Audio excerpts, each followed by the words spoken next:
வணக்கம். 2026 சட்டமன்ற தேர்தலில் தாவேகா சார்பாக விஜய் தான் முதலமைச்சர் வேட்பாளர். விஜய் முதலமைச்சர் வேட்பாளரான முதல் தேர்தலே விஜய் வெற்றி பெற்று முதலமைச்சர் ஆயிடுவாரா அப்படின்னு பார்த்தீங்கன்னா, அதுக்கு வாய்ப்பு இல்லை, சாத்தியமும் இல்லை. அவர் கூட யார் கூட்டணி வைக்க போகிறா அப்படிங்கிற ஒரு விஷயமும் இருக்குது. அப்படி கூட்டணி வச்ச பிறகு அந்த கூட்டணி சார்பாக பார்த்தீங்கன்னா அவரால் ஜெயிக்க முடியுமா அப்படிங்கிறத பின்னாடி தான் பார்க்கணும். தேர்தல் முடிஞ்ச பிறகு ரிசல்ட் வந்த பிறகு தான் தெரியும். ஏன்னா விஜய் ஆனால் எல்லா கட்சிகளோட வாக்குகளையும் கண்டிப்பாக பிரிப்பார். ஒவ்வொரு கட்சியிலையும் இந்த திமுகலேருந்தும் 1% ஓட்டுகள் வரும். அதே போல் அதிமுக சார்பாக பெரும்பாலான ஓட்டு வரும். விடுதலை சிறுத்தை, கம்யூனிஸ்ட், காங்கிரஸ் இப்படி நிறைய கட்சிகளில் இருக்கிற ஓட்டு சதவீதம் குறையிறதுக்கு வாய்ப்புகள் இருக்குது. ஒரு 10லேருந்து 15, 20% வாக்குகளை விஜய் வாங்குறதுக்கான வாய்ப்பு இருக்குது. இந்த 20% வாக்குகளை வச்சு ஒருத்தர் ஜெயிக்க முடியும் அப்படின்னா அது சாத்தியப்படாது, சாத்தியம் இல்லை. ஆனால் வாக்குகளை எல்லா கட்சி வாக்குகளையும் பிரித்து சிலரோட வெற்றி வாய்ப்புகளை குறைக்கிறதுக்கான வாய்ப்புகள் இருக்குது. குறிப்பாக அவர் திமுக திரும்பவும் ஆட்சியில் உட்காரக்கூடாது அப்படின்னு நினைக்கிறார். திமுக கூட்டணியை உடைக்கணும்னு நினைக்கிறார். ஏற்கனவே பாஜக எடப்பாடி பழனிசாமிக்கு தான் அந்த அசைன்மெண்ட்டை கொடுத்துருந்தாங்க. எடப்பாடி பழனிசாமினால் திமுக கூட்டணியை உடைக்கவே முடியல. எடப்பாடி நம்பி யாருமே வரல. இப்போ விஜயை வச்சு உடைக்க போகிறாங்க அப்படிங்கிற மாதிரி ஒரு எண்ணம் இருக்குது. ஏற்கனவே விஜயை பற்றி சொல்லும்போது கூட பாஜகவோட பி டீம் தான் விஜய் அப்படிங்கிற மாதிரி குற்றச்சாட்டையும் சொல்கிறாங்க. அதுக்கு மிக முக்கியமான காரணம் விடுதலை சிறுத்தைகள், காங்கிரஸ், கம்யூனிஸ்ட் இந்த கட்சிகளை அப்படியே கொண்டு வந்துட்டோம்னா போதும். விஜய் அதுக்கான வாய்ப்புகள் இருக்குது. ஏன்னா மக்களோட செல்வாக்கு விஜய்க்கு இருக்குது. ஏன்னா ஏற்கனவே ரஜினிகாந்த் அந்த மாதிரி தான் செயல்பட்டார். ஆனால் கடைசி நேரத்தில் அவரால் ஆட்சியில் உட்கார முடியாது. தொடர்ந்து ஆட்சியில் உட்கார முடியல அப்படின்னா தொடர்ந்து அரசியலில் கவனம் செலுத்திக்கிட்டே இருக்கணும். கவனம் செலுத்த முடியல அப்படின்னா ஒரு கட்சி சார்ந்து போயிடணும். எப்படி கமலஹாசன் போனாரோ அதே போல் போடணும். அவரும் அப்படி தான் டார்ச் லைட்டை வச்சு திமுக அரசுக்கு எதிராக டிவியெல்லாம் உடைச்சார்.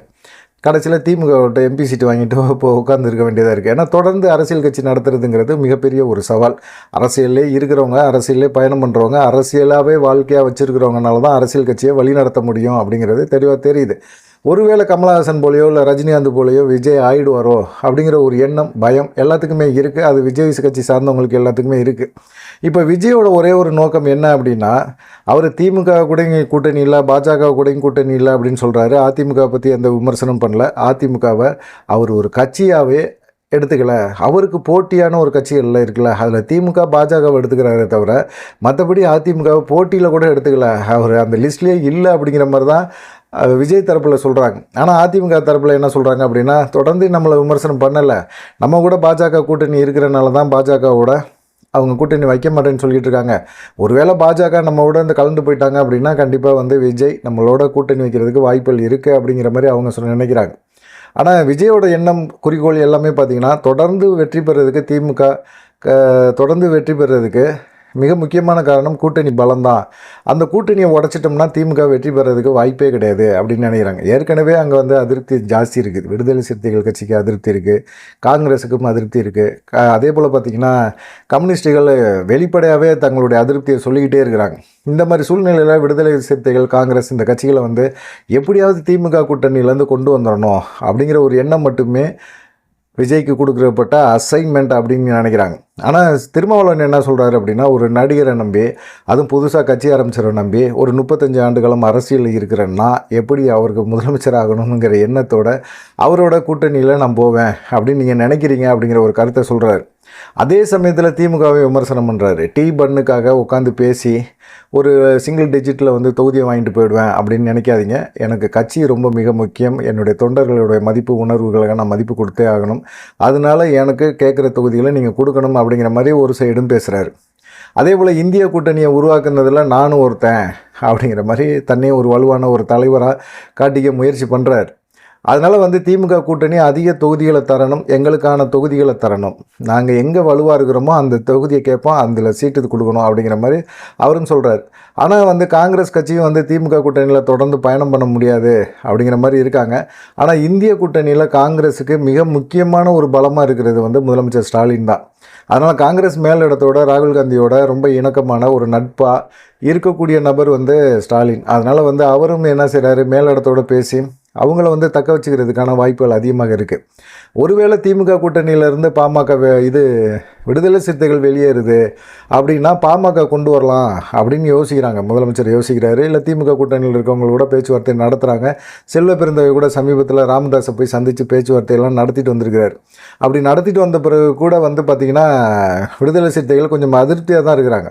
விடுதலை சிறுத்தைகள் எப்போ வேணாலும் எந்த சூழ்நிலையில் வேணாலும் வெளியேறதுக்கான வாய்ப்புகள் அதிகமாக இருக்குது அப்படின்னு சொல்லி திமுக தலைமை நம்புகிற ஒரே காரணத்தினால தான் செல்வ பெருந்தகை மூலமாக ராமதாஸை சந்திக்க வச்சுருக்கிறாங்க.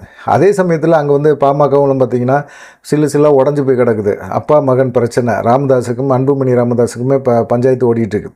இந்த பஞ்சாயத்தில் அன்புமணி ராமதாஸ் வந்து டெல்லி வரைக்கும் போயிருக்காரு. டெல்லியில் வந்து மேல் இடத்துல வந்து எங்களுக்குள்ள பிரச்சனையாகி கட்சி ஒரு சமயத்தில் பிளவுபடக்கூடிய ஒரு சூழ்நிலை ஏற்பட்டு போச்சுன்னா அந்த கட்சி சின்னம் இதெல்லாம் வந்து எனக்கு கிடைக்கிற மாதிரி ஒரு ஏற்பாடை பண்ணுங்க அப்படின்னு சொல்லி டெல்லி மேல் இடத்தோட ஒரு பேச்சுவார்த்தை நடத்திட்டு வந்திருக்காரு.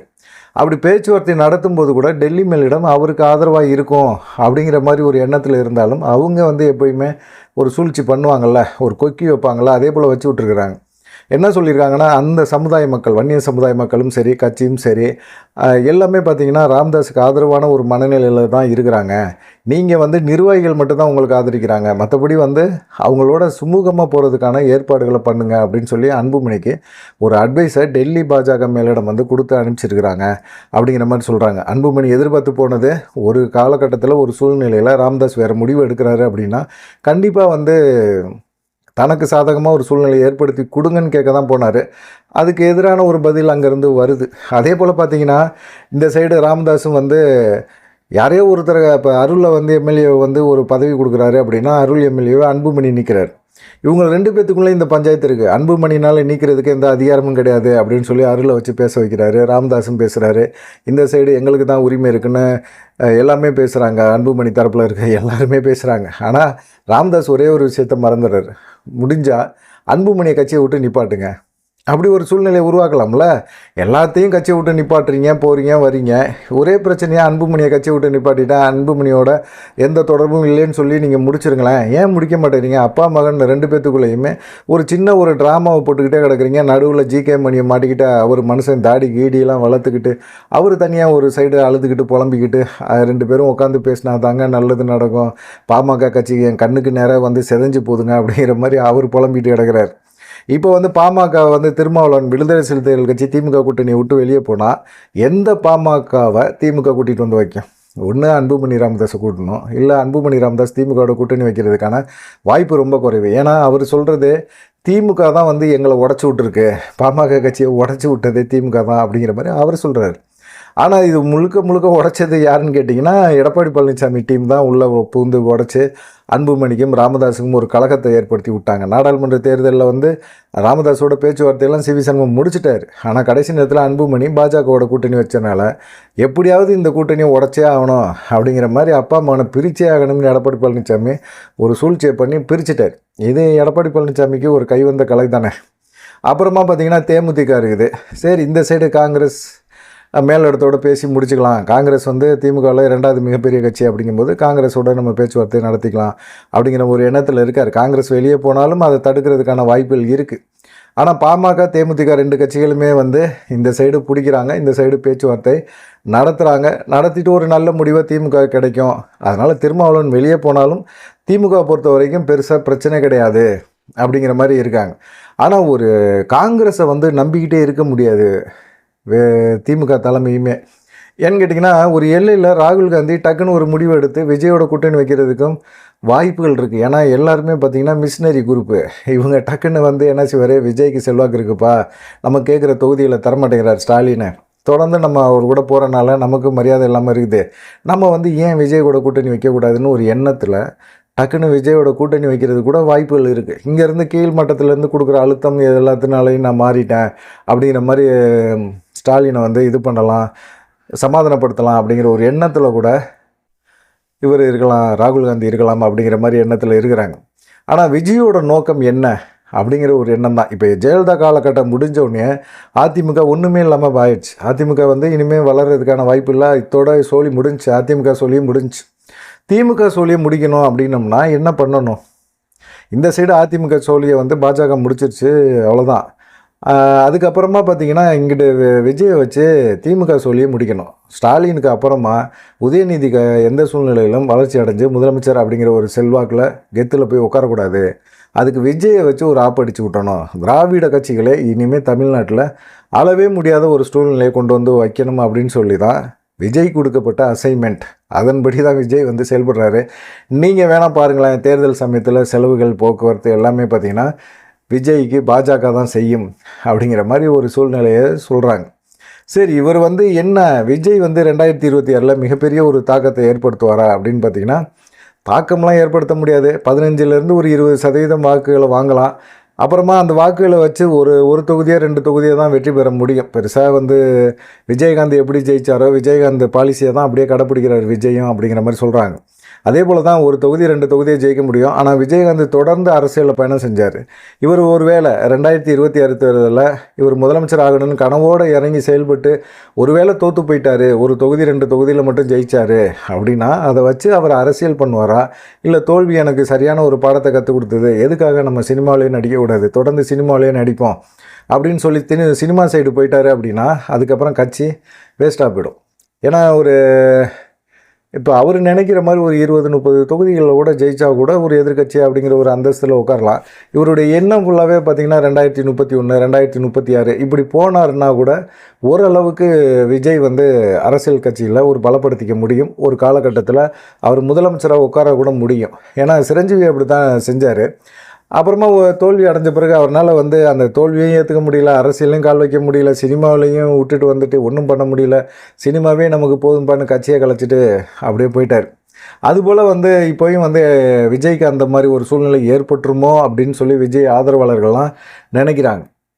ஆனால் விஜயை பொறுத்த வரைக்கும் ஆட்சி அமைக்கிற வாய்ப்பு இந்த 2026 சுத்தமாக கிடையாது.